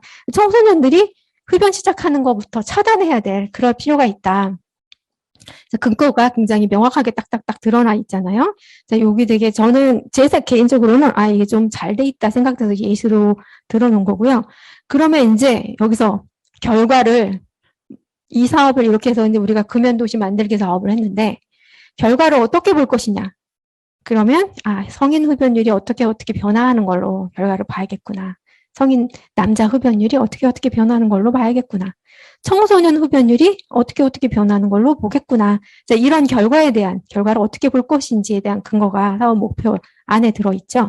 그리고 그 사업 목표 과정 중에 이제 실내외 금연구역이 지금 늘어나는 게 보이죠? 이제 이게 늘어나는 거, 이렇게 늘려서 우리 사업을 실천해 가는 모습, 모니터링을 이렇게 해야 되겠구나. 그리고 금연구역 단속 요원은 어떻게 지금 인원이 점점 늘어나고 있죠? 자, 이렇게 하겠다. 이게 굉장히 체계적으로 잘 잡혀 있는 것 같아서 지금 예시로 보여드렸어요.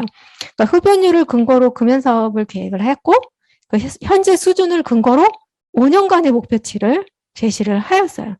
지금, 자, 현재는 2018년에 성인 흡연율이 18.8%잖아요. 이제, 근데, 조금씩 떨어지죠. 18.6, 18.4, 18.2, 18 이렇게. 자, 우리가 공격적으로 목표치를 잡아서 사업을 수행하는 것도 굉장히 중요한데, 그 사업해서 그 목표를 또 이루지 못하면 참 허망하잖아요. 그러니까 이제 조금씩 우리가 달성할 수 있는 현실 가능한 목표치를 설정해서 사업을 진행하는 게 굉장히 중요한 부분이라고 생각합니다. 그래서 이런 것들도 좀 보여드리고 싶어서 제가 이거를 예시로 들었습니다. 그리고 또 하나의 예시, 이게 자꾸 금연에 대한 예시가 있는데요. 뭐, 이거는 이제, 그냥 참고하시면 되고요. 제 개인적으로는 금연 사업이 굉장히 좀 잘 된 사업이라고 생각이 들어요. 지금하고 옛날하고 사람들의 인식도 굉장히 많이 바뀌었고, 또 공공장소에서의 그 여건, 뭐, 금연 여건, 흡연 여건, 뭐, 이런 것들도 많이 변하고 공감대도 형성이 돼 있는 것 같습니다. 그 다음에 요것도 그냥 보시면 될 것 같고요. 제가 이제 여기서 조금 말씀드리고 싶은 거는 우리가 굉장히 연계 협력에 대해서 강조를 많이 해요. 그 어떤 사업을 할 때 그 기관이 혼자서 하는 것보다 잘 모르는 부분들이 많잖아요. 누구나 다 모든 걸 다 알고 있진 않잖아요. 그러니까 이제 그 잘 알고 있는 사람의 힘을 빌려서 같이 윈윈 하자. 이런 뜻으로 이제 연계 협력을 굉장히 강조하고 있는데, 그러면, 그래, 우리 연계 협력 할 건데, 참 막연해요. 누구랑, 어떻게 나눠서 연계 협력을 할 것인지, 이것을 잘 파악해서 사업계획서에 제시한다면 굉장히 좋은 사업계획서라고 생각을 하거든요. 예시를 보면, 여기는 지금 서울이라는 게 다 티가 나네요. 이제 일단 서울시 교육청, 서울시립청소년 수련관, 서울시 의사회, 한의사회, 치과의사회, 약사회, 간호사회, 서울시 금연지원센터, 서울시 생활체육회, 뭐 음식점 협회, 여기도 들어가네요. 그다음에 뭐 유치원 총연합회, 시민단체, 이런 기관이 연계 협력해서 금연 사업을 같이 하자. 굉장히 좀 구체적이죠. 그리고 그 내용도 옆에 이렇게 썼어요. 이 기관은 뭘 하고, 여기 이 기관은 어떤 역할을 하고, 이 기관은 어떻게 구체적으로 내용도 제시를 했거든요. 자, 이렇게 되어 있는 계획서가 굉장히 구체적이라서 저는 되게 좋아 보였어요. 네. 그리고 계획서를 잘 짜는 것도 중요하지만 잘 평가하는 게 되게 중요하잖아요. 평가에 대한 계획, 이거 굉장히 중요하거든요. 그래서 평가 계획을 좀 잘했다 생각되는 부분이 있어서 조금 한번 넣어봤습니다. 자, 평가 시기는 언제 할 것이고, 평가는 어떤 지표로 할 것인지, 그 다음에 목표를 어떻게 잡아서 어떻게 다음 개선사항을 다음 계획에 반영할 것인지에 대해서 제시를 하고, 예를 들면 성인 남자 흡연율 평가 목표치를 34로 잡았는데 왜 34로 잡았는지, 이 근거를 여기 지금 전년도 대비 연평균 감소율을 적용했다, 이렇게 근거도 만들어 놨고요. 그리고 자료원을 뭘로 볼 건지, 지역사회 건강조사 자료를 할 거다.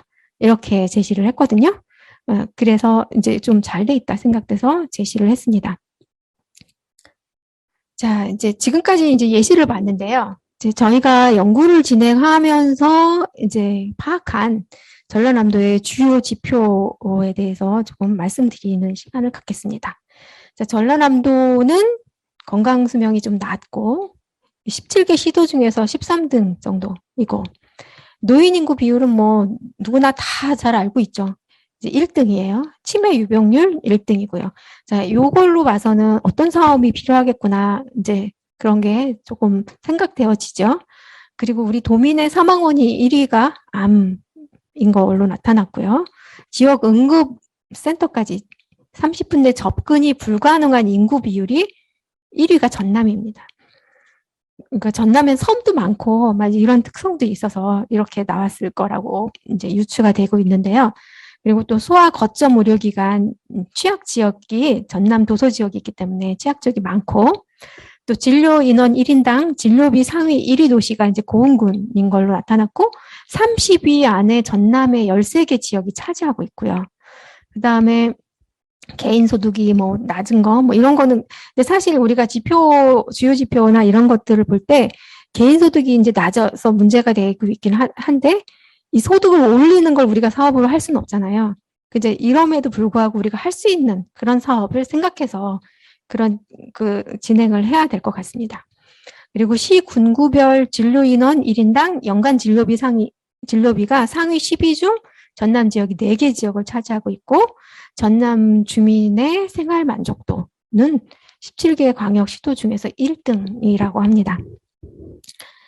그다음에 전남은 전반적으로 응급의료 관련된 자원이 이제 적지는 않는데 그 응급실 중증 환자 비중이 좀 높은 편이고요.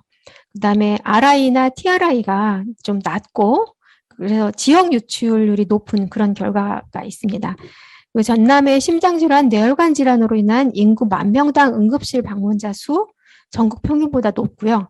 응급실 환자 구성 비율을 보면 심혈관, 뇌혈관 질환 모두 전국 최상위 수준이고 전남의 6개 중진료권 모두 전국 평균보다 높은 상황입니다. 그리고 전남의 심혈관 인증기관 수는 목포권을 제외한 5개 중진료권이 모두 전국 평균에 비해서 낮아요. 그리고 심혈관 전문의 수도 순천권을 제외한 5개 중진료권이 전국 평균보다 낮은 상황이고 뇌혈관 인증 의료기관 및 전문의는 없는 상황입니다. 그리고 전남의 응급의료기관은 총 41개인데 이 중에서 관상동맥 중재술이 가능한 기관이 5개, 정맥 내 혈전 용해제 사용 기관이 13개소이고 전남의 6개 중진료권별 의료자원 보유에는 격차가 있습니다. 그리고 전남은 중증 심장질환, 뇌혈관 질환 관련 높은 전원율과 낮은 RI, TRI, 그리고 119 구급차 이용률 등을 보이고 있고요. 중진료권에도 같은 진료권이지만 그 진료권 안에도 격차가 지역마다 조금 다른 그런 문제를 보이고 있습니다.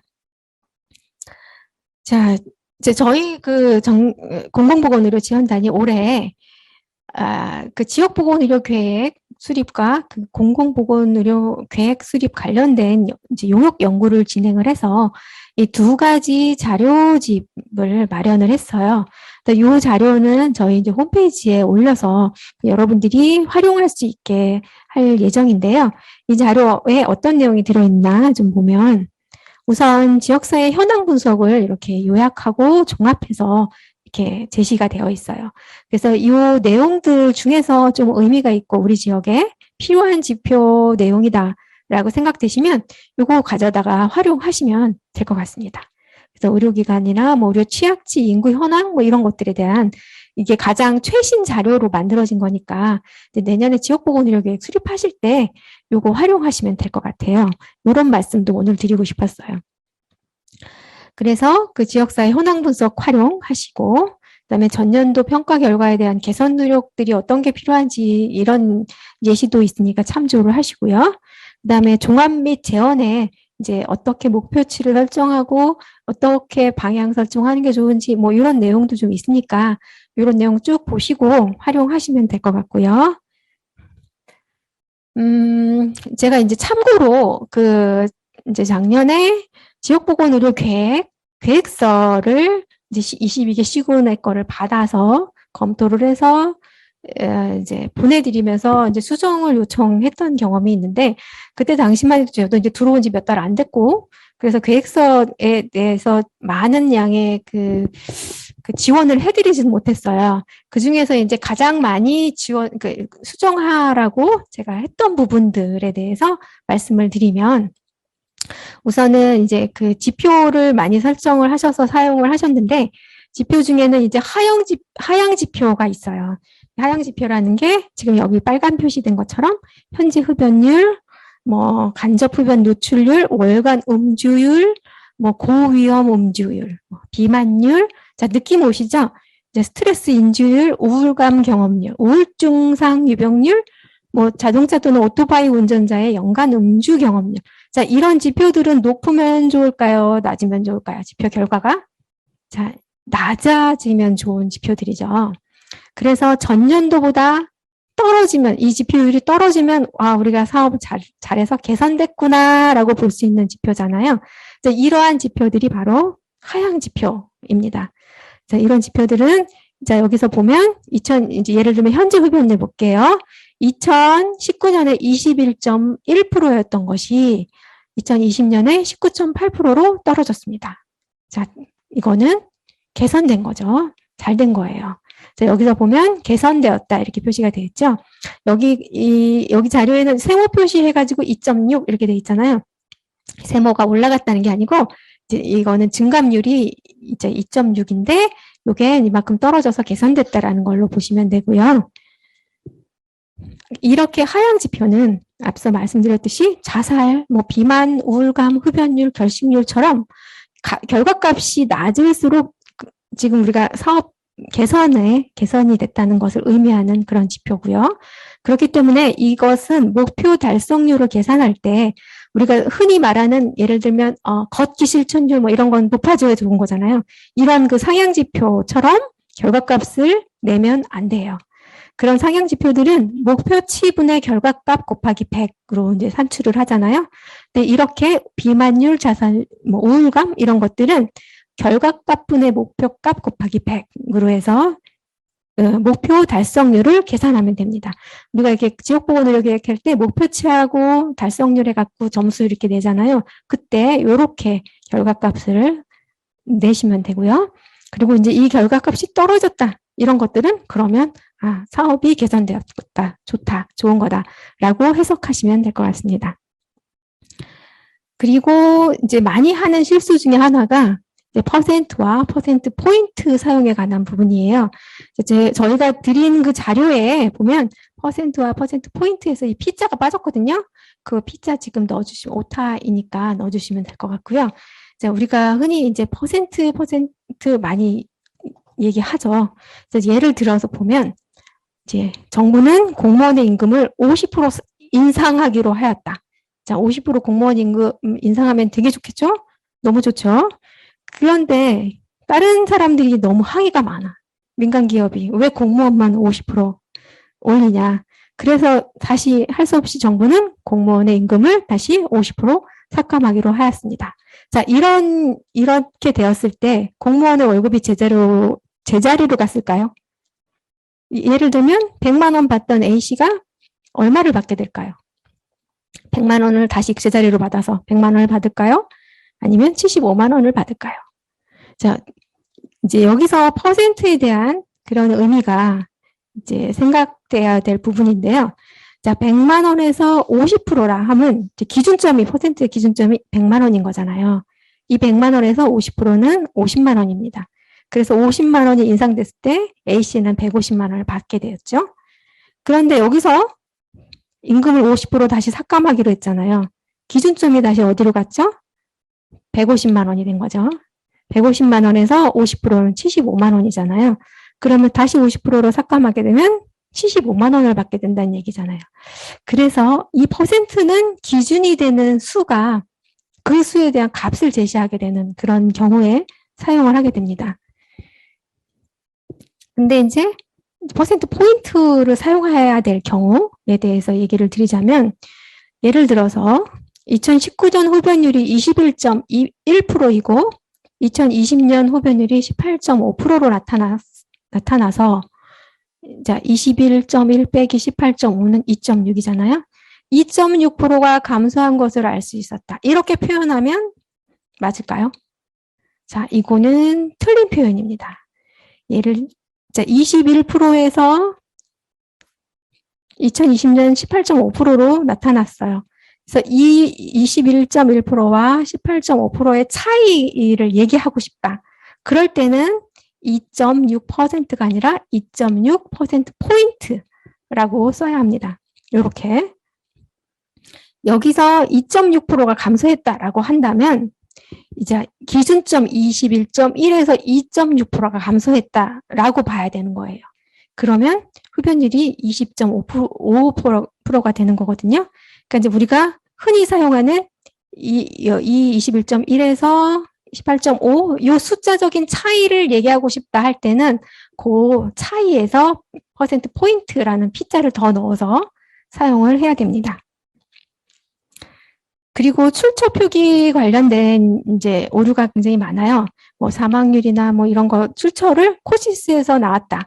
이렇게만 하고 많은 경우가 있는데, 이렇게만 표현하지 마시고, 이제 코시스 같은 경우는 이제 통계 포탈이잖아요. 그러니까 그렇게 표현하지 마시고, 통계청 사망 원인 통계 몇 년 자료 이렇게 출처를 내주시고요. 또 이제 사망률이나 흡연율 같은 경우 이렇게 막 표로 이렇게 해가지고 제시를 해주는 경우가 굉장히 많은데, 그때 표 위에다가는 단위를 꼭 표현해 주시면 좋겠어요. 뭐 퍼센트인지 명인지 뭐 1000명당 명인지 뭐 이런 식으로 단위를 위에 표시해 주시고, 하단에다가는 이제 뭐 통계청 사망 원인 통계 몇 년 자료 뭐 출처를 이렇게 표현을 해 주시면 좋고요. 뭐 흡연율 같은 경우는 뭐 국민건강영양조사 몇 년 자료이다. 뭐 국민건강 통계 뭐 몇 년 몇 기 자료이다. 이렇게 이제 하단에다 해 주시면 됐고요. 그 다음에 또 많이 하는 실수 중에 하나가 TRI 값이나 RI 값에 대해서 약간 좀 혼동해서 사용하시는 경우가 있어요. 이제 TRI는 기준 시간 안에 의료기관에 도달할 수 있냐 없냐를 보는 그런 그 지표이고요. RI는 그 지역 안에서 의료를 받느냐라는 그 의미로 이제 사용하는 지표거든요. 그래서 그 RI 가로치고 60분 막 이렇게 표현하신 분이 있는데, 그 시간 관련된 거는 TRI니까 TRI 가로치고 뭐 30, 60, 90 뭐 이렇게 쓰시고, RI는 그냥 RI 값만 쓰시면 될 것 같고요. 그 다음에 예를 들어서 어떤 현황을 소개하는 경우는 대부분 다 있어요. 다 모든 계획서에 우리 지역의 현황은 어떻고 이렇게 이제 표현을 하시는데, 그 현황만 얘기하고 그 다음에 뭐 더 이상의 뭔가가 없는 그런 계획서가 있거든요. 그거보다는 어떤 현황을 소개하고 나면 그거 현황을 소개한 이유가 있을 거 아니에요. 그래서 무엇이 필요하다라는 부분이 좀 들어갔으면 좋겠고요. 그리고 그것이 필요하는데 그것을 우리가 어떻게 할 것인지 구체적으로 이렇게 들어가면 되게 좋겠어요. 그리고 그것을 어떤 기관은 무슨 역할을 맡고 어떤 기관은 어떻게 맡아서 누가 무엇을 할 것인지까지 그렇게 언급된 계획서가 되게 좋을 것 같고요. 그리고 이것을 하고 나서 우리가 평가를 어떻게 할 것이냐, 그것까지도 계획서 안에 들어가 있는 게 좋은 계획이라고 생각합니다. 자, 계속 말씀드리지만 그 현재 수준을 파악하고 현황을 파악하기 위해서 우리가 지표 자료를 사용하고 있고요. 그리고 결과를 확인하기 위해서도 지표 자료를 사용하고 있고, 또 미래를 예측하기 위해서도 자료를 사용하고 있습니다. 자, 지금까지 강의 내용 중에서 혹시 궁금하신 사항이 있으면 이제 말씀해 주시고요. 그리고 지역보건의료계획 수립 관련돼서 향후에 저희가 어떤 지원이 있었으면 좋겠다라는 내용 있으면 말씀해 주시면 감사하겠습니다. 질문이 없으신 걸로 알고, 제가, 그냥 쉬어가는 코너로 조금 준비한 게 있는데, 그거 조금만 더 보고, 그러면 강의를 마치겠습니다. 자, 이제 수업을 마치면서 잠깐 이제 생각을 해보면, 우리 공공보건의료 관련된 사업이 굉장히 많이 시대에 따라서 변해왔다는 거를 볼 수가 있습니다. 그래서 어제, 오늘, 그리고 내일을 생각해 본다라는 주제로 한번 좀 만들어 봤는데요. 이건 길지 않아요. 잠깐이면 됩니다. 자, 과거에 우리 공공보건의료 정책을 보면 굉장히 감염에 민감했어요. 그래서 검역제도나 전염병 예방, 전파를 막기 위해서 많은 공공보건의료 정책이 시행이 됐죠. 자, 여기 제가 이제 준비한 예시는 몇 개 안 되지만 왼쪽부터 보자면 기생충 박멸하자. 그때는 보건사회부네요. 이제 이런 포스터가 있었어요. 그리고 쥐 관련된 쥐가 이제 식량을 축내는 것도 있지만 병균도 옮기니까 이제 쥐 박멸에 대한 사업, 그리고 이제 뭐 골고루 혼식해서 먹자 이런 내용도 있었고, 그다음에 출산 관련돼서 아까 앞에서도 보았지만 이제 출산 관련돼서 유명한 사람을 놓고서 이제 아기 좀 고만나자 출산 억제 정책 할 때 이제 이런 포스터 이용을 하기도 했습니다. 그리고 이제 아까도 잠깐 얘기 드렸지만 남아 선호 사상에 대한 인식 개선 위해서 뭐 이런 포스터가 이제 나와 있었어요. 그리고 이제 7, 80년대 보면 예방접종 굉장히 많이 했죠. 학교로 이제 찾아와서 줄 애들 세워가지고 이렇게 접종을 시켰어요. 이게 되게 이제 중요한 사업이었어요. 그 시대에는.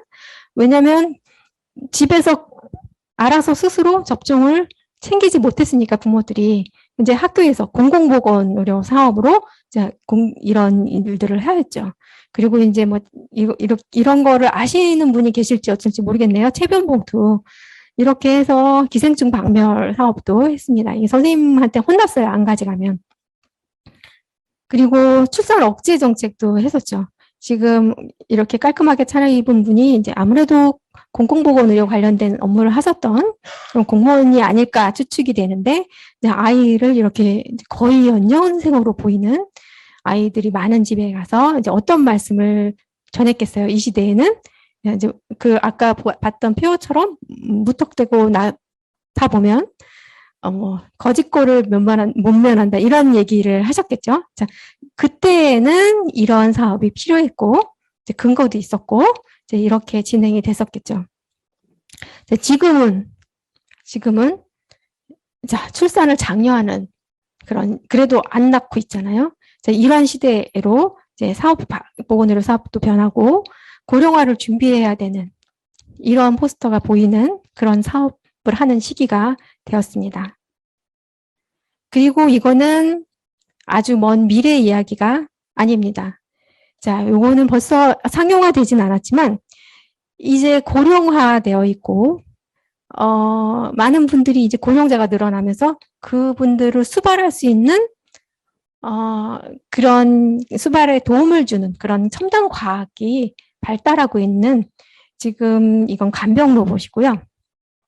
그다음에 이거는 혈관을 찾아주는 그런 장비예요. 자, 이러한 장비들이 왜 필요하게 되었을까요? 자, 고령자가 늘어나고 있고 그 고령자를 케어할 사람도 늙어가고 있고 그리고 인간이 수명이 길어지기 때문에 이러한 부분들이 필요했기 때문에 이제 이렇게 과학이 발달하게 되었죠. 앞으로는 어떤 모습으로 갈지 굉장히 궁금하지만 이제 그 모습의 목표점은 지금이랑 다르지 않을 거라고 생각이 듭니다. 그 인간을 위한, 인간의 존엄을 위한 그런 목표를 향해서 첨단 과학이 발달하고 우리의 힘이 모아지고 있고 우리 보건의료 사업도 그쪽을 향해서 가고 있는 것이 아닌가라고 생각하게 되었습니다. 자, 오늘 강의는 여기까지이고요. 긴 시간 내서 또 네, 참여해 주셔서 감사하고요.